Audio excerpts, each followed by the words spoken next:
In this video, I'm going to talk about commercial property strategy. So this is the strategy that we just recently put together for one of our clients. So hopefully if you are in the same bracket, you will be able to get a lot of benefit out of it. So let's start.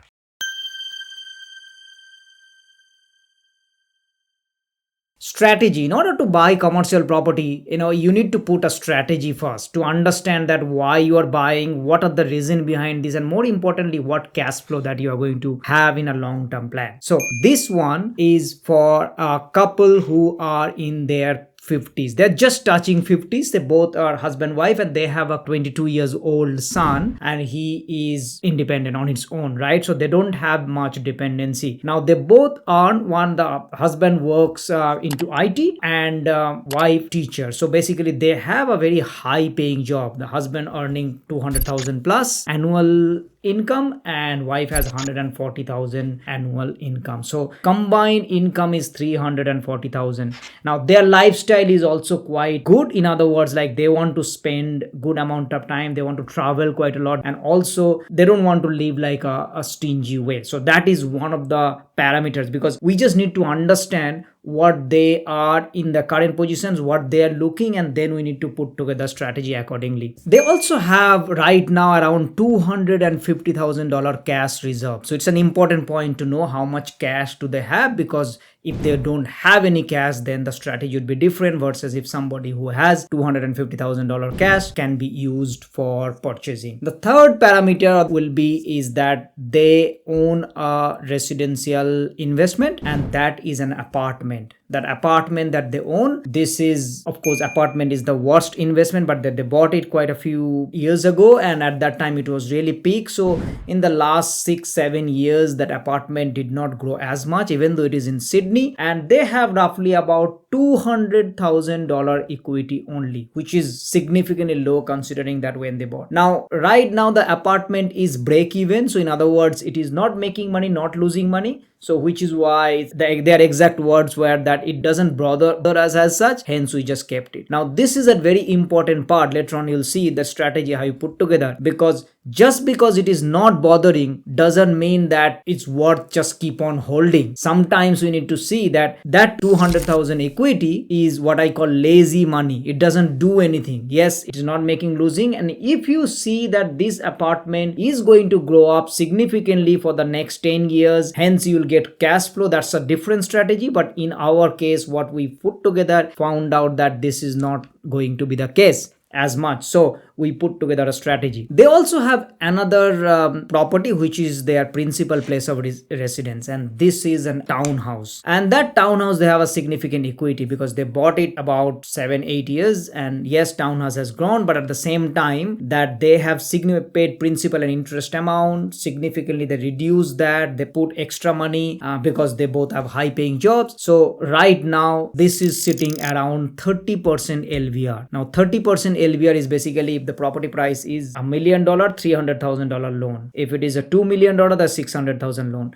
So in this case, they have the property value is around 1.2 million, and their loan is around 335,000. So there's a significant upside for in order to tap this equity. So these are the two investment. Of course, they have their super, which the separate strategy, we put together. So now that understand about their situation, they are in their 50s and they would like to have a $200,000 passive cash flow, which is after paying all these 200,000 so that they can retire. That was the goal that we put together. Now, in order to get this 200,000, we put together a kind of a goal of 100 to 120,000 passive cash flow from the property itself outside of super, and around 80,000 passive cash flow from super. So this is the way that we put together for this couple. Right now they are in 50s and they both are earning high paying, as you can see, 200 plus 135. So for the next 5 to 7 years, their expenses are significantly low. As you see, their home loan is significantly low, their investment property is not losing any money, so it's break even. So all the money that they are earning, they have a significant surplus every single month. Now, this is the strategy. First of all, what we put together, first strategy, let's talk about that SMSF property. Now they are talking to their accountant to set it up, that SMSF. There is some amount, as you see, that they have been working, and what we put together is that they could buy 2 commercial property, each one $1 million.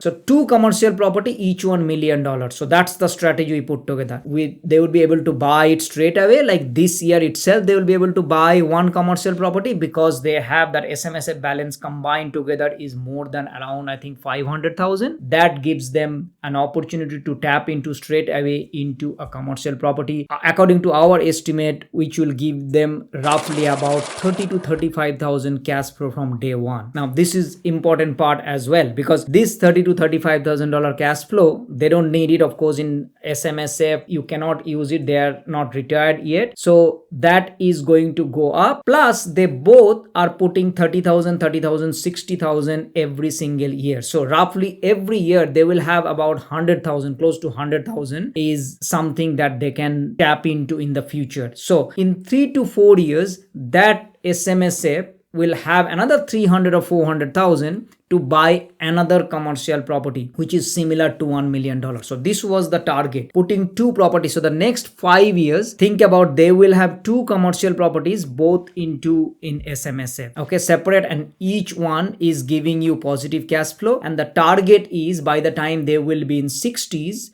they will have about $80,000 passive cash flow from these 2 properties. Okay, it's not a lot, I mean, to understand, but of course there are some nitty-gritty, but hopefully you got that idea of how we are creating that 80,000 passive cash flow, which is like, let's say, $45,000 passive cash flow on the property 1, and the property 2 is around 35,000. So that is going to give you 80,000 passive cash flow. Okay, this is on the SMSF. Now, how do we do the 120,000 passive income from outside of super? And this is exactly we put together. We also put together here the 2 properties deal, and both are between $1.2 to $1.5 million deal. Now, how we can do this? Right now, we can buy 1 property which is 1.2, and they would be getting that loan, qualified 100% loan, tap into the equity, and that 100% loan is on the property. Okay, so how does that work? So the loan will be 100%. So initially from day one, if we get a return which is like, let's say, around 7% net for a commercial property, which is going to give them around $10,000 cash flow. Now here is something, because for the next 5 to 7 years, again, they are planning to accumulate more. So it's okay, even though they are not getting much cash flow now for the next 5 to 7 years. So which is why they are taking 100% loan. The second one is that they are going to do after 5 years, because after 5 years, all the little bit of cash flow that they are getting from the commercial property, remember their residential property is break even, so there is no money that is going there, and their home loan is also significantly low. For the next 5 years, they will also have a savings. Both of them are working, both of them we are saving, and this commercial property also go up a little bit more in the next 5 years, which is going to allow them to combine and create another commercial property. So now you understood how we structured 4 commercial properties, and it is like, if you do these things, you will be able to understand. Now we need to do these things for the next 5 years. So technically 4 commercial properties in next 5 years time. Now they are not retiring in 55. We are trying to create that goal in 5 years time, right? So they would stop buying after they reach 55. Now here is the magic. From 55 to 60, let's say another 5 years, I'm not even going to 65, we didn't even go 65, another 5 years, all the extra cash flow everywhere they're getting, they will just keep on reducing their loan. So the next 5 years, they're going to keep on reducing the loan, which would give this, think about this, these 2 commercial properties going up, the rent is going up 3 to 4% every single year. And also the loan is also reducing. And then what we have decided is that once they are retiring, so technically let's say on 60, on the first year, they would plan to sell their residential property. Now, by then they already have 4 commercial properties, so they would not be kind of emotionally attached with the residential. They in fact bought that apartment. Right now is not the good strategy, because even though whatever capital gain that they have got, they have to pay the highest marginal tax rate, but when they actually retire, their tax liability would be significantly less. Of course, I asked them to talk to their accountant and validate this strategy about the tax strategy, because I'm not a tax consultant, so I cannot talk on that. But the goal that we put together is that when they would reduce these loans, which will significantly reduce their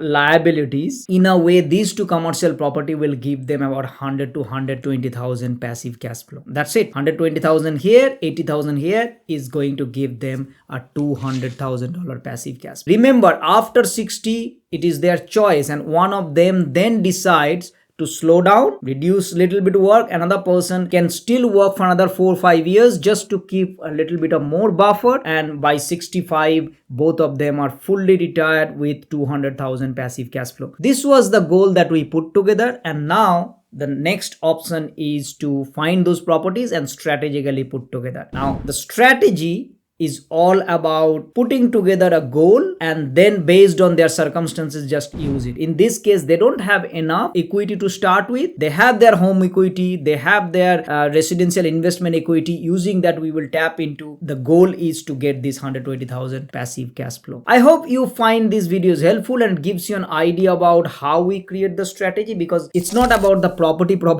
It's about first you create strategy, first you create goal in how many years, how you can do this, and then implement. Then it's much easier to look for these kind of deals, and it's also easier for be within that range. So there is no point of looking a $3 million deal for them. There is no point of looking even $2 million a deal for them, because that's not the strategy. Most people actually unnecessarily spend time of looking for a $2 million, $3 million deal, but when they haven't even created the strategy. If you want to create a strategy, and if you by all means go to our website www.mlina.com.au and then book a free consultations, we would be able to create the strategy for you, and then you can execute the same strategy. Thank you so much, and I will see you next time. Bye bye.